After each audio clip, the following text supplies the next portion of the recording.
बिस्मिल्लाहिर्रहमानिर्रहीम। अस्सलामुअलैकुम वरहमतुल्लाहि वबरकातुहू। Viewers, welcome to Shaheen Leaders Academy.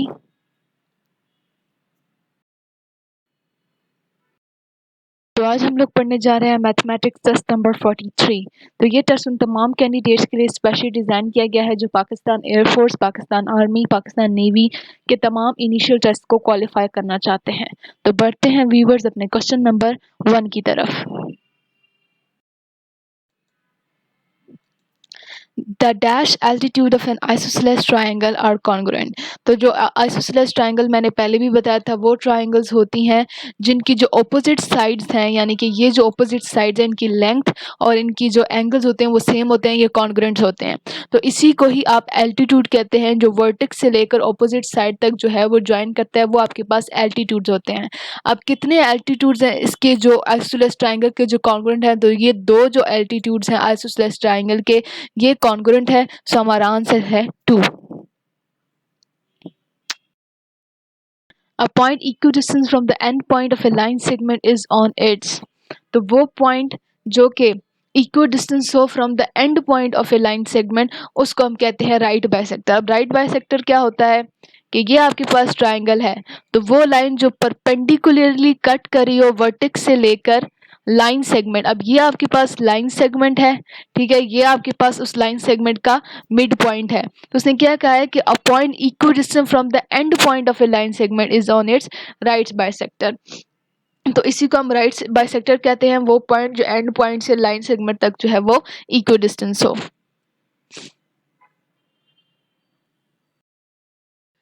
The right bisector of the three sides of a triangle are congruent. तो right bisector मैंने अभी आपको जो ऊपर बताया, राइट बाइसेक्टर जो है तीन साइड्स ऑफ ए ट्राइंगल का वो कॉन्ग्रुएंट यानी कि सेम होता है। Three sides of triangle, triangle की तीन ही साइड होती हैं और जिसका राइट बाइसेक्टर होता है वो कॉन्ग्रुएंट होता है या कॉन्करेंट होता है।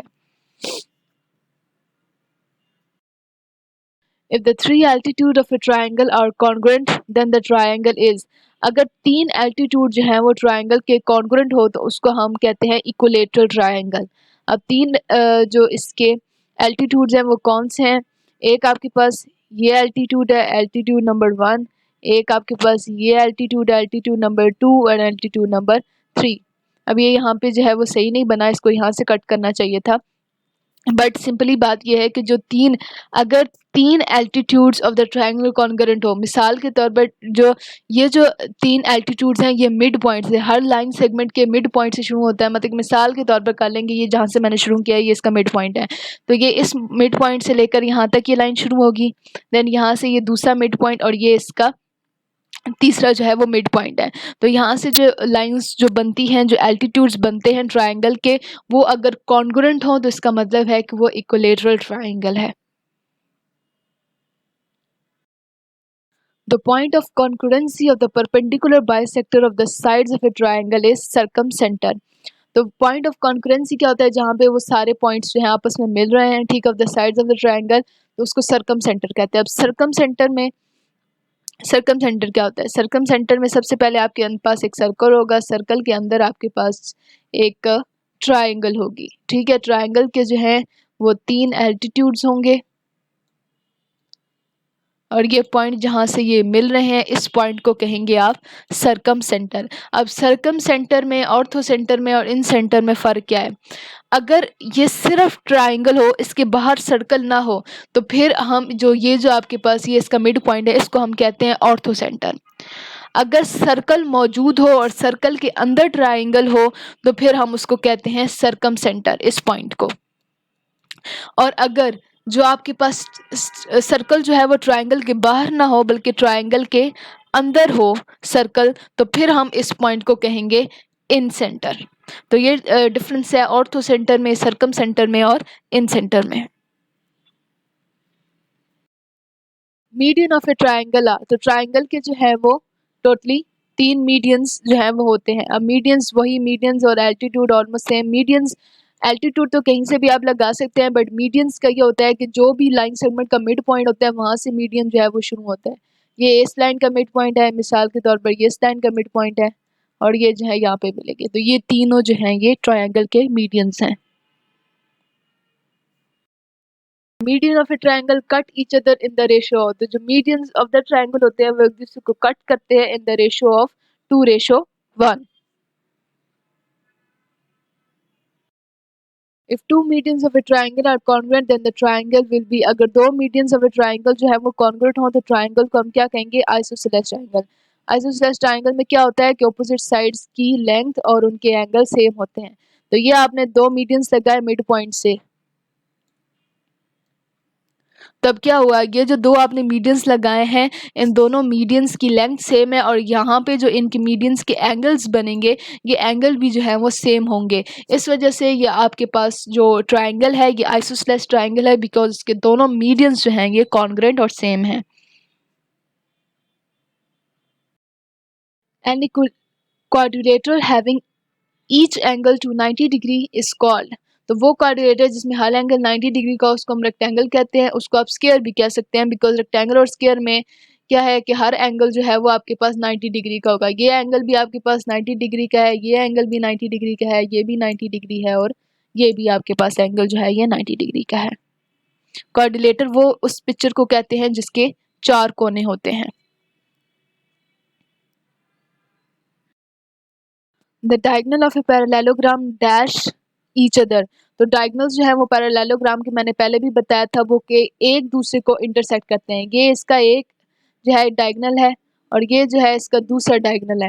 तो इन दोनों डायगोनल्स ने एक दूसरे को इंटरसेक्ट किया. इस वजह से जो पैरेललोग्राम के डायगोनल्स होते हैं वो एक दूसरे को इंटरसेक्ट करते हैं या फिर बाइसेक्ट करते हैं. एक ही मतलब है, बाइसेक्ट का मतलब ये है कि वो एक ही दूसरे को हाफ में तकसीम कर देते हैं. मतलब इस लाइन ने अगर इस लाइन को यहाँ से काटा है तो उसने इसको दो हिस्सों में जो है वो तकसीम कर दिया. Which of the following is irrational? अब irrational क्या होता है? irrational वो numbers होते हैं, सबसे पहले तो irrational number की एग्जांपल ये है कि irrational numbers में जो है आपके पास स्क्वायर रूट होता है. दूसरी ये है कि उस स्क्वायर रूट को आप सॉल्व जो है वो नहीं कर सकते. ठीक है, अब मोस्टली जो irrational numbers होते हैं उनके साथ स्क्वायर रूट होता है. तो अब इसको देखें, स्क्वायर रूट को 4/9, तो आप 2 का स्क्वायर लेंगे, नीचे 3 का स्क्वायर लेंगे, स्क्वायर अंडर रूट से कैंसिल हो जाएगा तो ये सिंपली 2/3 आ जाएगा. इसका मतलब है ये इरेशनल नंबर नहीं है क्योंकि हम इसको सॉल्व कर सकते हैं. इरेशनल वो होता है जिसको हम सॉल्व में कर सकते हैं. अब ये 4/5 है, ये इसलिए नहीं हो सकता बिकॉज इसके साथ अंडर रूट नहीं है. अब ये 81 है, 81 क्या है, 9 का स्क्वायर, 81 स्क्वायर अंडर रूट से कैंसिल, ये भी बाहर आ जाएगा, 9 बन जाएगा. इसका मतलब है कि ये भी इरेशनल नंबर नहीं है. लेकिन 7 को आप अंडर रूट के अंदर सॉल्व नहीं कर सकते बिकॉज 7 किसी का स्क्वायर जो है वो नहीं होता. इस वजह से 7 जो है ये आपका इरेशनल नंबर है.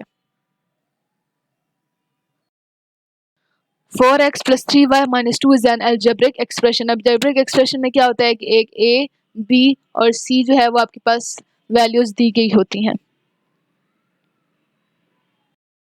ऑर्डर ऑफ मैट्रिक्स 2 1 इज, तो ऑर्डर जो है मैट्रिक्स का 2 और 1 इसका मैंने पहले बताया था. पहले आप इसमें नंबर ऑफ रोज देखते हैं देन नंबर ऑफ कॉलम्स देखते हैं. तो अब इसमें क्या है, इस मैट्रिक्स में एक ही रो है लेकिन जो है आपके पास दो कॉलम्स हैं.